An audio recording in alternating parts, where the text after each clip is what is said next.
యూట్యూబ్లో. #Family members అందరికీ నమస్తే అండి. ఈరోజు మనం అరకులో ఉన్నాం. ఇక్కడ అరకులో ముగ్గురు ఫ్రెండ్స్ ఉన్నారు. మన ట్రైలర్ చూస్తున్నారు.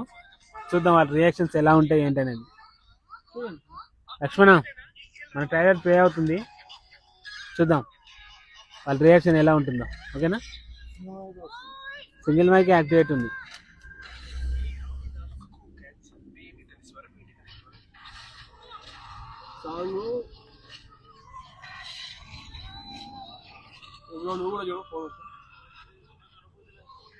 చలికి తట్టుకోలేక ఇక్కడ కూర్చున్నాం. అసలు మా ముసలోడికి